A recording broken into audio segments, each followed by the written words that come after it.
नमस्कार, मैं हूं पवन। आप देख रहे हैं सत्यहिंदी.com। बुलेटिन में आगे बढ़ने से पहले अपील आपसे है कि सत्य हिंदी का ऐप आ चुका है, इसका लिंक डिस्क्रिप्शन में है, आप इसे प्ले स्टोर से भी डाउनलोड कर सकते हैं। अब शुरू करते हैं बुलेटिन। पाकिस्तान के प्रधानमंत्री इमरान खान ने भारत के प्रधानमंत्री नरेंद्र मोदी को उनके पत्र का जवाब भेजा है। इमरान ने एक पत्र लिखकर कहा है कि जम्मू कश्मीर सहित दोनों देशों के बीच लंबित सभी मुद्दों का समाधान करने को लेकर सार्थक वार्ता के लिए अनुकूल माहौल बनाना जरूरी है। कुछ दिन पहले पाकिस्तान दिवस के मौके पर नरेंद्र मोदी ने उन्हें शुभकामनाएं दी थी। मोदी ने इमरान को लिखे पत्र में कहा था कि पड़ोसी देश होने के नाते भारत पाकिस्तान के लोगों से अच्छे संबंध चाहता है और इसके लिए आतंक और दुश्मनी से रहित माहौल बेहद जरूरी है। इमरान और पाकिस्तान के लोगों को कोरोना महामारी से पैदा हुई चुनौतियों से लड़ने के लिए भी मोदी ने शुभकामनाएं दी थी। फरवरी 2019 में हुए पुलवामा हमले के बाद से ही खराब हो चुके रिश्ते 5 अगस्त 2019 को जम्मू कश्मीर से धारा 370 को हटाए जाने के बाद और खराब हो गए थे। लेकिन बीते 2 महीनों में कई ऐसे वाकये हुए हैं जिन्हें देखकर कहा जा सकता है कि आने वाले दिनों में इस पड़ोसी मुल्क के साथ हमारे संबंध बेहतर हो सकते हैं। भारत के सेना प्रमुख जनरल एम नरवणे ने कहा है कि भारत ने LAC पर 1 इंच भी जमीन नहीं गंवाई है। जनरल नरवणे ने न्यूज एजेंसी ANI से बातचीत में कहा कि हमने कोई भी क्षेत्र नहीं खोया है और हम उसी जगह पर हैं जहां पर यह सारा विवाद शुरू होने से पहले थे। उन्होंने कहा कि LAC पर संघर्ष की संभावना अब बेहद कम है। पिछले साल पूर्वी लद्दाख की गलवान घाटी में भारत और चीन के सैनिकों के बीच हुई हिंसक मुठभेड़ के बाद दोनों देशों के बीच लंबे वक्त तक तनाव चला था। कई दौर की सैन्य और राजनीतिक वार्ताओं के बाद सीमा से सैनिकों को हटा लिए जाने पर सहमति बनी थी। पश्चिम बंगाल में अब गोत्र की राजनीति पर बहस हो रही है। मुख्यमंत्री ममता बनर्जी ने चुनावी जनसभा में अपना गोत्र बताया तो केंद्रीय मंत्री गिरिराज सिंह ने उन पर पलटवार किया। गिरिराज सिंह ने कहा कि ममता बनर्जी चुनाव में हार से डर गई हैं। ममता ने कहा था कि जब वह एक मंदिर में गई थी तो पुजारी ने उनसे पूछा था कि उनका गोत्र क्या है। तब उन्होंने कहा था कि उनका गोत्र माँ माटी मानुष है। हालांकि उन्होंने व्यक्तिगत गोत्र शांडिल्य बताया था।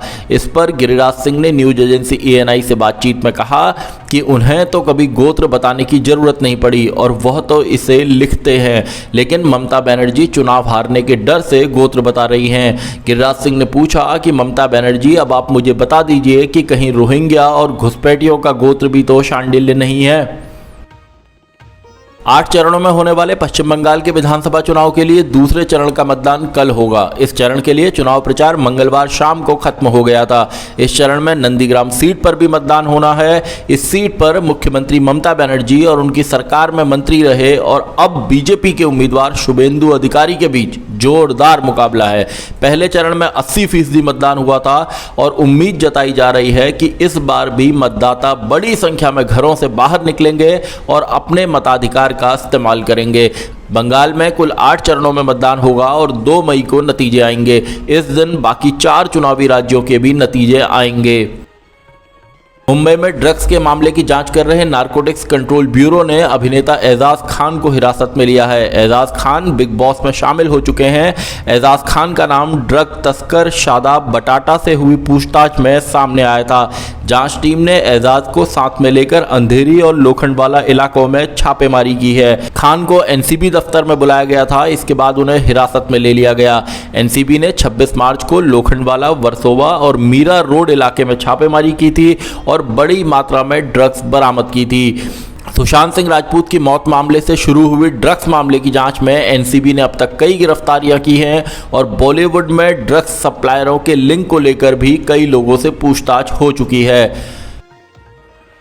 मुकेश अंबानी एंटीलिया केस और मनसुख हिरेन मर्डर मामले में NIA को एक और सफलता हासिल हुई है। मुंबई पुलिस के पूर्व अफसर सचिन वाजे की निशानदेही पर NIA ने नवी मुंबई के कामोठे इलाके से वाजे की एक और महंगी गाड़ी जब्त की है। ये आउटलैंडर गाड़ी पहली ऐसी गाड़ी है जो सचिन वाजे के नाम पर ही रजिस्टर्ड है। इससे पहले जितनी भी गाड़ियों को एनआईए ने जब्त किया था वो सभी गाड़ियां दूसरों के नाम पर रजिस्टर्ड थी। आउटलैंडर कार को मिलाकर एनआईए सचिन वाजे की कुल 7 हाई प्रोफाइल महंगी गाड़ियों को जब्त कर चुकी है। सवाल ये उठता है कि आखिरकार सचिन वाजे के पास इतनी महंगी गाड़ियों का काफिला कैसे पहुंचता था? क्या सचिन वाजे हर घटना को अंजाम देने के लिए अलग अलग कारों का इस्तेमाल करता था?